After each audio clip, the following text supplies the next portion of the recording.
Аламдардын ээси жана жаратуучусу бизге ырыскы берген, бизди күнүмдүк турмушубузду көзөмөлдөп турган жана бизге аманаттарын эсебин алууга кыямат адилет сотун жараткан Аллах Таалага чексиз мактоолор айтабыз. Жана анын пайгамбары бизге жол көрсөтүүчү, аялдарына эң сонун мамиле кылган мугалимибиз Мухаммад Мустафа саллаллаху алейхи саламга салаваттар айтабыз. Андан соң ассаламу алейкум ва рахматуллахи баракатух. Урматтуу азыр ушу экранга өңүлүп отурган туугандар, сиздер менен биз мына ушул 3-чү жолугушуубуз. Биз аялдарыбыз, энелерибиз, кыздарыбыз жөнүндө сөз кылалы деп келиштик эле. Бүгүн да ушу жолугушууга келгениңиздерге Аллах субханаху ва таала ыраазы болгон болсун. Биз буга чейинки жолугушууларда кыздын төрөлүшү жана анын үйдөгү торолушу жөнүндө сөз кылдык. Тагыраак айтканда сөз кылганга аракет кылдык. Болгону сиздерди мен бир өзүм көтөрүп жүргөн, өзүм ушундай көйгөйлөнгөн, өзүм кабатыр жана кыжалат болгон маселеде сиздерди да ортого чакыргым келди. Болгону ушул. Бүгүн дагы мына ошондой көйгөйлөрдүн бири, биз кыз тарбиялап жаткандар, ал кызга бир туугандарынын мамилеси кандай? Ушул жөнүндө да сүйлөшүп көрөлү дедик. Эркектер дайым көчөдөбүз. Азыр тилекке каршы энелер да көчөдө. Энелер да көчөдө. Балдар дээрлик көбү, шаарда жашагандардын дээрлик көбүнүн балдары балдар бакчасында. Үйдө кечинде гана чогулат. Кечинде чогулганда да телевизор деген дагы бир үй бүлө мүчөбүз бар. Ал жерде албетте Султан Сулайман же болбосом Изаура же болбосом Санта Барбара же кандайдыр бир мультфильм иши өлдү дегенде бир футбол чемпионаты кайра эле бизди бириктире койбойт.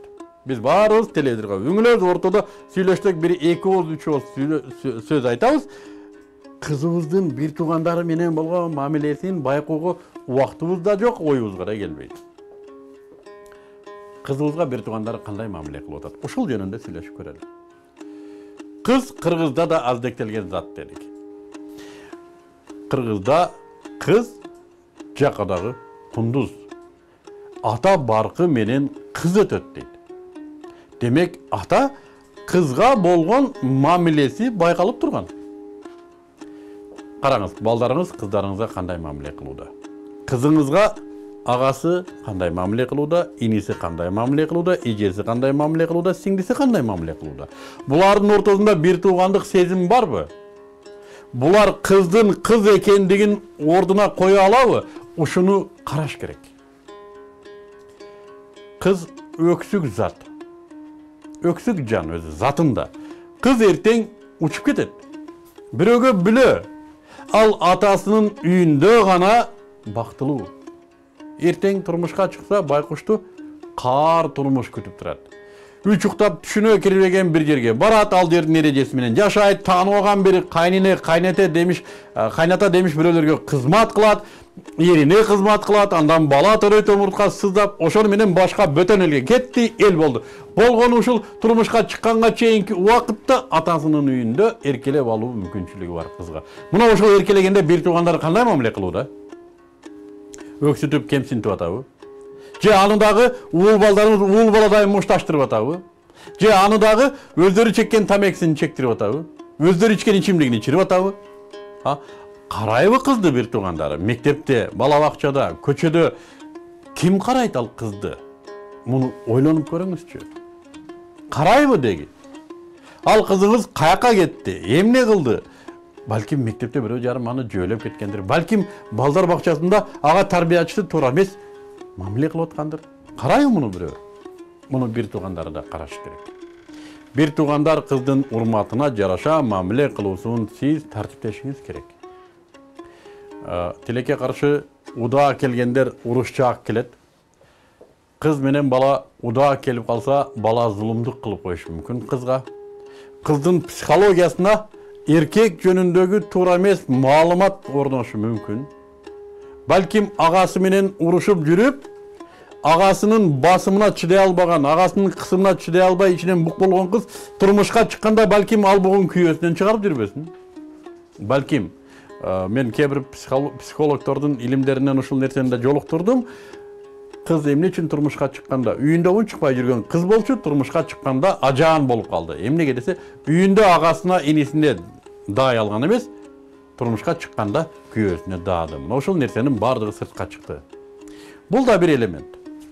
А негизи кыз бир туугандарына жөлөнүшү керек.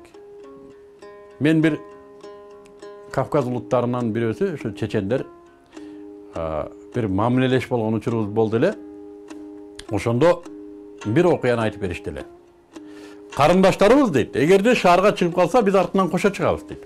Сөзсүз, карындаштарыбыз балким бизди көрбөшү мүмкүн, бирок биз аларды күзөтөбүз дейт. Каяка басат, кандай мороженое, кандай балмуздак жейт, балмуздагына чейин карайбыз дейт. Карап турабыз, эмне кылып атат?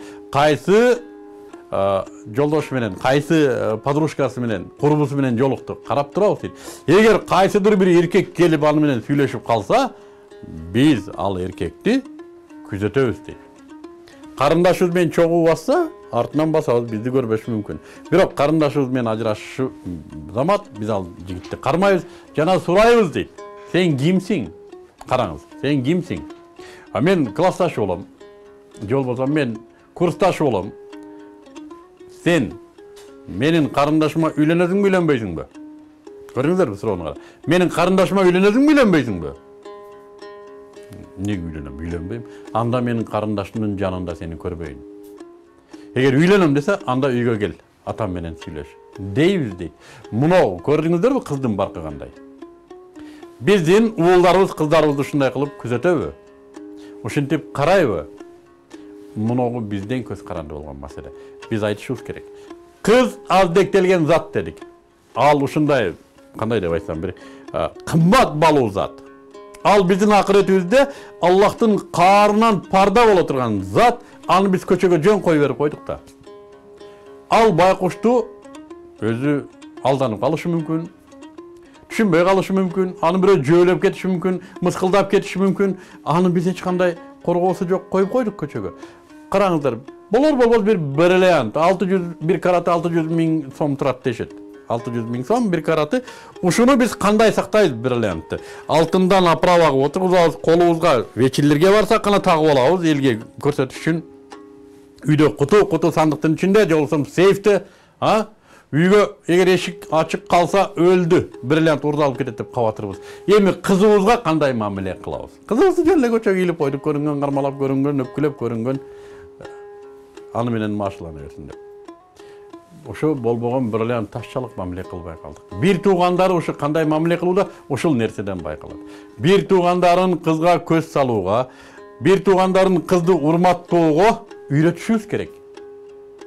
Мына ошондо гана кыз турмушка чыкса, бир тууганына жөлөнүп үйрөнөт, бир тууганынын үйүнө келсе эркелейт, жээн мына ошондо жээн болот.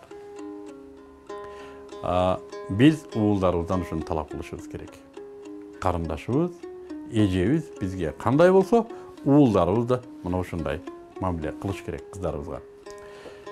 Бир туугандардын ортосундагы мамиле тилекке каршы биздин кыздарыбыз да бала бакчадан эле ошо мээрим ажыратылганы аз келгенсип, үйдө да ушул нерсе телевизор ажыратып койду дедик. Демек, сырткы таасирдин бардыгын үйдө чектеш керек. Бир туугандар ортосундагы мамилеге өбөлгө түзүп беришибиз керек. Бир туугандар ортосундагы мамилеге шарт түзүп беришибиз керек. Алар өз ара баарлашканы, өз ара ойногону, өз ара мамилелерин типтегени, бирине Аллах субхану ва таала ыра көргөн бир туугандык ырайымдын пайда болушуна шарт түзүп беришибиз керек. Бала бакчадан ажырады бул шарттан, келип телевизор ажыратты бул шарттан, андан кийин мектеп буга таасир берди. Бир туугандардын ортосундагы Аллах таала берген ырайым ишке ашууга тоскоолдуктар көбөйдү. Ошого биз шарт түзүп беришибиз керек. Алар бир жатындан чыккан, бир атанын канынан жаратылган бир туугандар. Алардын ортосундагы мухаббат өзгөчө, кызга болгон мухаббат кымбат балуу сезим болуш керек. Мына ошону уулдарга үйрөтмөйүнчө, Кудай көрсөтпөсүн, көзүңүз өтүп кетсе, кыздарыңызды эч ким карабай калат. Байкелери, агалары, энелери эч кимиси карабай калышы мүмкүн. Кыз кор болуп калышы мүмкүн. Кыз кээ бир үй бүлөлөрдөгүдөй, бүгүнкүдөй сыртка чыгып кетсе, андан бетер кыйналып калышы мүмкүн. Кызды бойго жеткизип, адал тамак менен, жакшы кийим, жакшы адепте эрте турмушка берүү менен гана атасы жана анын эркек бир туугандары аманаттан кутулат.